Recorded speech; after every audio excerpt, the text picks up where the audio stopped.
Good morning and welcome to the Morning Atamai Show. My name is Donwen Hong and I am joined here with Elinor Lutu-McMoore from the National Oceanic and Atmospheric Administration, or better known as NOAA. How are you doing this morning, Elinor? I'm doing well. How are you? Doing great, doing great. Could you provide a level of insight on what you do as a job here at the NOAA office? Yes, so again, my name is Elinor. I am the Meteorologist-in-Charge for the local National Weather Service office here in American Samoa. So there are 122 forecast offices across the nation. That includes Guam and Puerto Rico. Our office here is a weather service office, but we like to tell ourselves that we are the 123rd forecast office. We oversee all watches, warnings, advisories when it comes to weather, and that also includes tsunamis that impacts our territory. Okay. Got it. Great. So what inspired you to pursue a career in meteorology, and how has your passion evolved over time?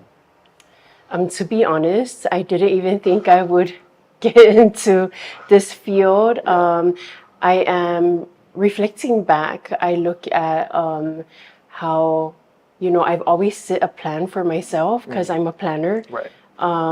However, everything happens for a reason. And so I was very blessed when the opportunity came across for me to start off as the weather at the Weather Service office as a med tech. Right. So I started off as a meteorological technician, and then I was able to go back to school and work on becoming a meteorologist. So now I'm the boss there. That's amazing. That's a great story. Can you share some examples of how the work you do in this field directly impacts communities and the environment?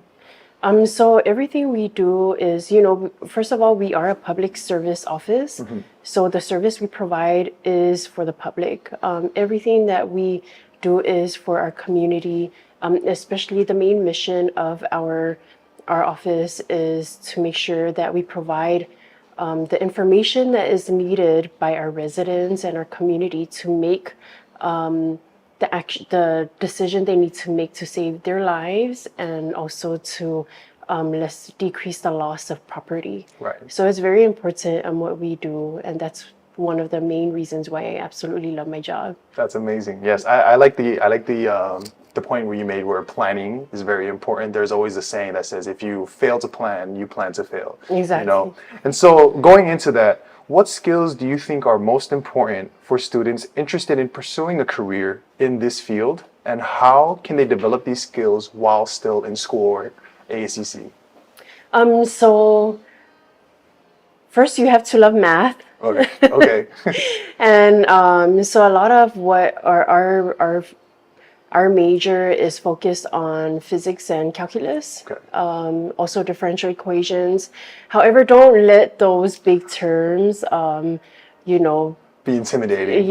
intimidate you. And because when I had to go back to school to do my meteorology, like it was 10 years before that I got my first degree. Got it. So it was a long time. There was a huge gap. Right. And one thing that I have noticed in a lot of the settings now in the colleges is you have a lot of resources. And so really one of the key things that I've come to see that's a success for you to have any student is perseverance. Right. Regardless of what you want to do, especially in this field, you just don't give up. Right. There's a lot of different resources and tools out there. It is not an easy field to go into meteorology. However, it's also not impossible. Right.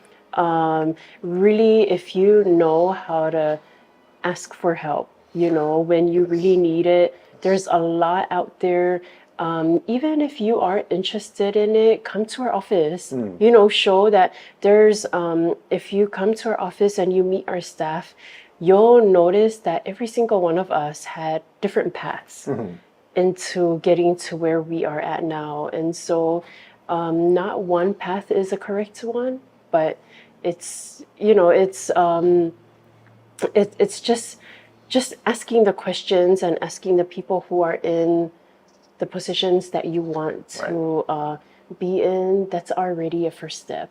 Got it. Perfect. Yeah, that's a great skills to achieve. So pretty much it's planning, perseverance, and even goes into the edges of proactiveness, right? Being active, not just being complacent about what you have, but going out and seeking more. I think that's a really important skill that a lot of kids should learn. Yeah. That's totally true. Well, and also be humble enough to know to ask. That, I mean, there are a lot of super smart students now, book smart.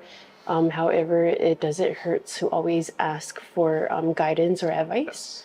And that's just one thing that I also add. Another thing I wanted to add, being a hiring manager, one of the things I learned is, especially at the local level, when it comes to applying for a lot of the federal jobs, you have to go through USA Jobs. And a lot of I've had a position open I had to re-advertise it maybe 2-3 times. And there were a lot of local people that applied, but they couldn't get through the USA Jobs portion of it, which is HR. Okay. So again, that's one of the things you really have to pay attention. If you want a federal job, it's important that you follow every single criteria that's listed. Right. And if you have questions in completing those your profile, ask again. It's so important to come, and we are I would love to see more Samoans in our field, but just passing that part of to getting in is also critical. Right. That's great. Thank you. Thank you for sharing that. So how can somebody who just graduated from ASCC, what are the requirements applying for a meteorologist job? So you must have a bachelor's degree in meteorology to work for the National Weather Service. And one of the things, when you do meet a lot of those, the education requirements, you will go through the USA Jobs part of it. But it's so important that you also prepare for the interview. If you do get the opportunity to do an interview with a meteorologist-in-charge or one of the managers, it's really important that you prepare for the interview. And some of the things that it's not just, okay, let me rest, get enough rest and wake up and go in my interview. No, you have to, and this is for any other job, you have to make sure that you do research on the company you are interviewing with. And you have to be confident enough, be yourself, be confident enough that you are worth, that you are worth it to be working there.